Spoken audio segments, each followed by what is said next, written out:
Bienvenidos a este quinto y esperemos último video de la serie dedicada a la consolidación del culto guadalupano en el siglo XVII de nuestro curso La conformación de la identidad en el periodo virreinal. Estábamos analizando la iconografía de la Virgen de Guadalupe en los siglos XVI y XVII.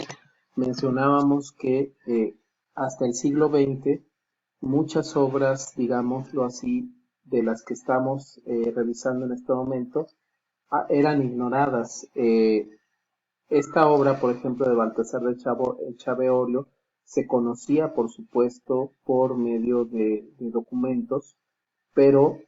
pertenecía a una colección particular, la cual fue localizada después ya y dada a conocer por la maestra Elisa Vargas Lugo. Y bueno, esta obra que es, ya lo habíamos comentado, trata de ser una réplica de la tilma. Vemos cómo cae el lienzo prácticamente aquí y cómo se ve la juntura, la unión del ayate original de Juan Diego, como está marcado supuestamente en la imagen original en donde se revela la Virgen de Guadalupe. Esta imagen del pintor vasco muy notable, Baltasar de Chaveorio. Eh, una obra que era conocida y que es el primer grabado que se hace de, el primer grabado conocido hasta la fecha, cuyo autor es Samuel Estradanus, y que dice indulgencia de limosnas aplicadas para la construcción de una iglesia dedicada a Nuestra Señora de Guadalupe, fechado en el año de 1616 y que se conserva en el Museo Metropolitano de Arte de Nueva York. Aquí podemos ver parte, digámoslo así, de los milagros o apariciones de la Virgen María y en el centro a Nuestra Señora de Guadalupe. Una obra que también es reseñada ya por Elisa Vargas Lugo, es esta que se atribuye a Fray Pedro Salguero, que es una grisalla que se encuentra en el exconvento de Yuriria o Yuriria Púndara en Guanajuato, que era un exconvento agustino, actualmente uno de los grandes obras conventuales del siglo XVI de nuestro país, y que también mucho tiempo se consideró una de las primeras representaciones reconocidas de la imagen de Guadalupe, aunque ya hemos visto que hay varias que la anteceden, ¿no? Y tenemos esta que antes de que se encontrara el lienzo de Baltasar de Chaveorio y el de Marcos de Zipac de Aquino, que son los dos lienzos más antiguos de la imagen de la Virgen de Guadalupe que conocemos ahora, se consideraba el primero conservado, que es de Lorenzo de la Piedra, fechado hacia 1625, y que se encuentra en el Santuario del Desierto de San Luis Potosí. Entonces, estas son básicamente algunas de las imágenes de la Virgen de Guadalupe en los siglos XVI y XVII. Vemos que las hay tanto en dibujo como en grisalla, como en grabado, como en pintura en óleo sobre lienzo, como es el caso de las o temple y óleo, como es el caso de la de Marcos Zipac de Aquino, o solo óleo, como es el caso de la de Baltasar de Chaveorio y la de Lorenzo de la Piedra. Entonces, ¿de dónde se derivó la imagen de la Virgen de Guadalupe? La Virgen de Guadalupe es en primera instancia pues una Inmaculada Concepción, solo que con características también o elementos particulares como el caso del color moreno y por supuesto el soporte en el que se reveló, en el que se dio su epifanía, que es la tilma de Juan Diego. La iconografía guadalupana, precisamente lo que hace Miguel Sánchez es una revisión iconográfica de los elementos que constituyen la imagen de la Virgen de Guadalupe y, por supuesto, toda Inmaculada Concepción tiene como primera referencia la visión de San Juan en la isla de Patmos, que es esta visión de la mujer vestida del sol y con la luna debajo de sus pies y sobre su cabeza una corona de 12 estrellas en el Apocalipsis de San Juan, en el libro de las Revelaciones, como es conocido. Aparte, esto es prácticamente como se derivó la imagen de la Inmaculada Concepción. Es una de las imágenes más complejas que existen dentro de la iconografía cristiana y su primer antecedente, todos los especialistas lo encuentran sin duda en la mujer vestida del sol y de la luna, que es referida por San Juan en el libro de las Revelaciones. Entonces, de ahí es de donde también parte, digamos, el análisis de Miguel Sánchez en su libro de 1648. Una revisión rápida nos permite ver la hasta ahora más temprana imagen vinculada a este pasaje del libro de San Juan de las Revelaciones o Apocalipsis en el Beato de Liébana, ¿sí? Esta obra prácticamente del siglo IX después de Cristo. Luego, para poder seguir configurando esta imagen de la Virgen, que es la Inmaculada Concepción, se acudirá a la ascendencia de la Virgen como prácticamente derivada de Jesé, y para poder abonar al aspecto precisamente de que una mujer mortal haya sido elegida para concebir al Hijo de Dios, debía de tener características extraordinarias o excepcionales o notables, como es el caso de ser descendiente del rey David, por ejemplo, y Salomón, y del origen de esta rama que es Jesé. Para seguir refrendando como esta naturaleza excepcional, también se construye la historia de los padres de la Virgen, que por supuesto aparece en un evangelio, no aparece en los evangelios canónicos, sino en documentos considerados apócrifos, pero sin embargo sancionados por la Iglesia y que prácticamente ya en la leyenda áurea de Jacobo de la Vorágine se va a dar difusión masiva a esta historia de Joaquín y Ana y el momento de la concepción de María, que fue concebida sin pecado original, ¿no? Entonces, prácticamente después la iconografía se construye a partir de imágenes, sobre todo en Alemania, que Alemania es un centro de origen de muchas de las imágenes cristianas, lo que pasa es que lo desconocemos, que después fueron perfeccionadas prácticamente en Italia, y no es que es porque sea solo Alemania, es que recuerden que era el centro del Sacro Imperio Romano Germánico, y vemos aquí a esta forma de la Virgen que aparece ya con las manos en actitud de oración,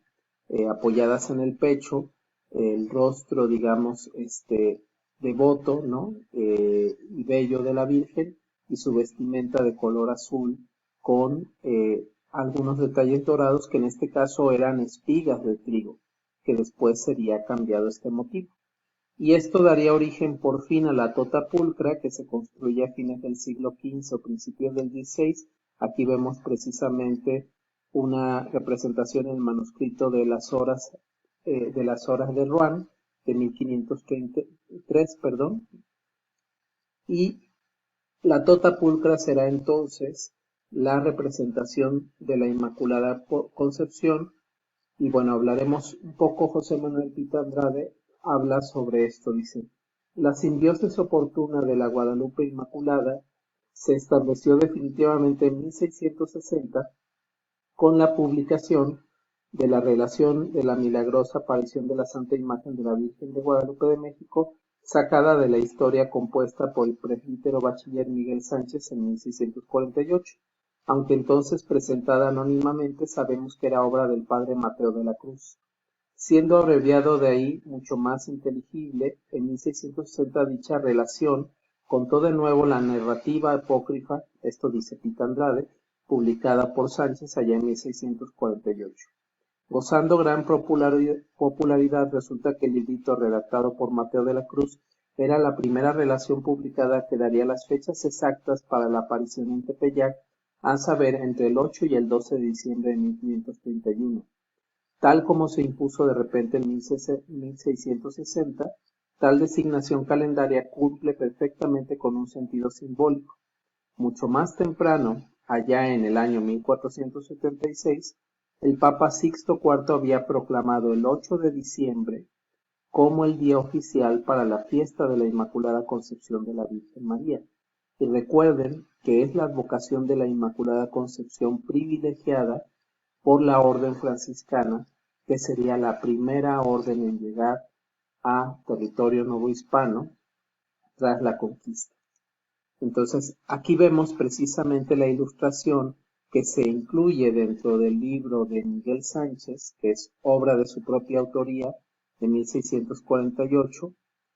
Y bueno, aquí vemos una imagen construida en donde se hace un análisis de cada uno de los elementos. Por cuestiones de tiempo, desafortunadamente, no podemos abundar en ella. Vemos representaciones ya del siglo XVII, pero más avanzado a lo que vimos hace rato, enconchados, ¿no? Enconchados con la influencia del llamado arte Nambán.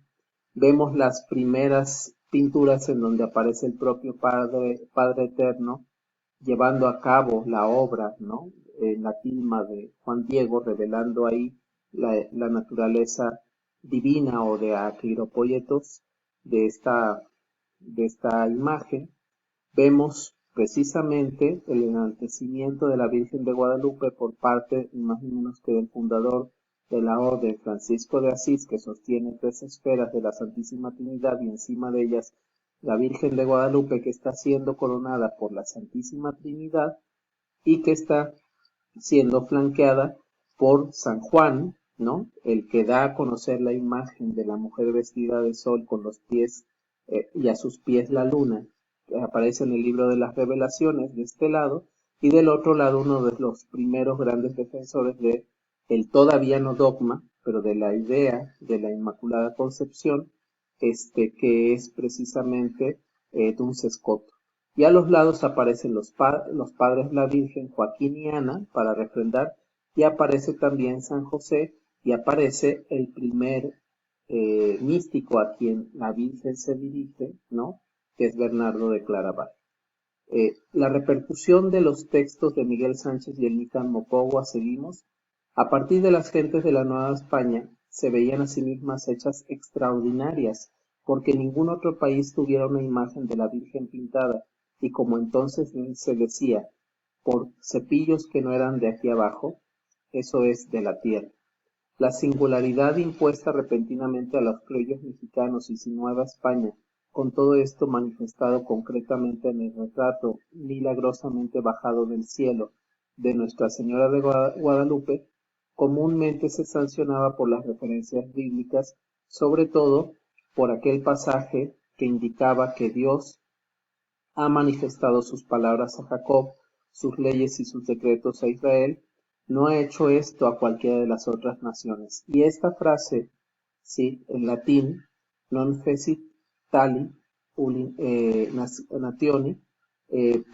prácticamente será incluida en el momento en que la Virgen de Guadalupe, en 1754, es proclamada por Clemente XIV como patrona de la Nueva España. Entonces, dicho de otra manera, tanto como Dios podía declarar sus palabras con estatuas o estatuta, igualmente podía privilegiar a una determinada nación, México o Nueva España, por medio de una pintura de origen celestial, Nuestra Señora de Guadalupe. Más tarde, la fórmula guadalupana llegó a ser simplemente no fecit taliter omni natione, ¿no? Esto es otras imágenes que sean, bueno, más bien representaciones que nos demuestran el peso que tendrá la imagen de la Virgen de Guadalupe, una serie de coplas que se le dedican tras su partida de la Ciudad de México después de haber sido albergada prácticamente dentro de la Ciudad de México y su regreso en la ermita. La pintura fabulosa de Manuel Arellano, donde se puede ver la inauguración de la Basílica de la Virgen de Guadalupe en el Tepeyac en 1709, después de haber tenido solo la ermita pequeña, digamos, en donde estuvo durante varios siglos. Y aquí podemos ver todo el complejo del Tepeyac en un grabado del siglo XVIII, donde se puede ver ya la nueva Basílica de la Virgen de Guadalupe, el lugar donde se dio el milagro del Pocito, ¿sí? Y por supuesto el cerro del Tepeyac, donde se dio la